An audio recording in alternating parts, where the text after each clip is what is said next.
যে রমজান মাস সামনে আসে দেখে নিয়েন, বহু ব্যবসায়ী তাহাজ্জুদ পড়বে, তারাবিও পড়বে, মসজিদে গিয়ে ফটর ফটর করা শুরু করবে, লাইট নাই কেন, এসি নাই কেন, ফ্যান চলে না কেন, বড় বড় কথা। সারা বছর তো মসজিদে আসে নাই, তারাবির নামাজে আসবে। আবার দেখবেন অনেকে সারাদিন তো মসজিদ নাই, জুমার দিনে যায়, জুমার দিনে গিয়ে বলে ইমাম সাহেব ওটা করেন নাই কেন, এই মুয়াজ্জিন সাহেব এটা করেন নাই কেন। আছে না এমন লোক?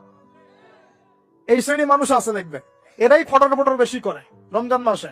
রমজান মাসে দেখবেন নামাজে তারাবিও পড়বে, মাপেও কম দিবে। এরকম লোক আছে না? বাপে যারা কম দেয়, এই পাপের কারণে সমাজের মধ্যে দুর্ভিক্ষ নেমে আসে। আমাদের অর্থনৈতিক অবস্থা এমন জায়গায় দাঁড়িয়ে আছে না, দুর্ভিক্ষ যদি চলে আসে অবাক হওয়ার কিছু নাই। দুর্ভিক্ষ চলে আসলে আপনার অবাক হতে পারেন, আমি অবাক হব না। এমন একটা জায়গায় দাঁড়িয়ে আছে, এমন একটা জায়গায় দাঁড়িয়ে। এবং রমজান, এই রমজান মাসে এমনি তো দ্রব্যের দাম বেড়ে যায়, এবার যার কি হবে আল্লাহ ভালো জানে। আমার মনে হয়, আমার ভয় হয়, একদম নিম্নবিত্ত মানুষ যারা এবার রোজা রেখে ইফতার যখন করবে, তখন হাত তুলে আল্লাহর কাছে বদদোয়া করা শুরু করবে। এটা আমার ভয় হয়। এবার অপেক্ষা করেন, দেখতে থাকেন সামনে কি হয়। প্রতিটা পণ্যের দাম অলরেডি বাড়া শুরু হয়ে গেছে।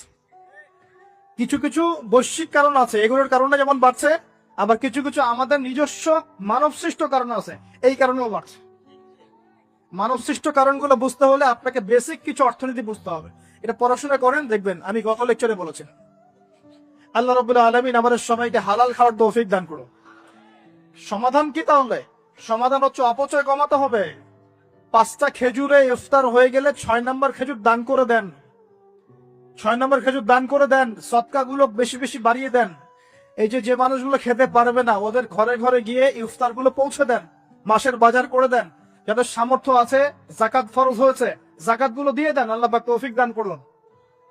দুর্নীতি বন্ধ করেন, কালো টাকা বন্ধ করেন। কত টাকা পাচার হয়ে গেল বিদেশে, সেগুলো কে ফিরিয়ে নিয়ে আসবে? এ দায়িত্ব কার?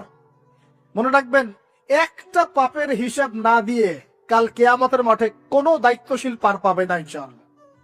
কোনো দায়িত্বশীল না। না, এই যে আমি লেকচার দিচ্ছি না, আল্লাহ পাক আমাকেও দাঁড় করাবেন। দাঁড় করায় বলবেন, তোমাকে আমি দিনের যে জ্ঞান দিয়েছিলাম, সেই জ্ঞানের হক তুমি আদায় করেছো কিনা হিসাব দেওয়া।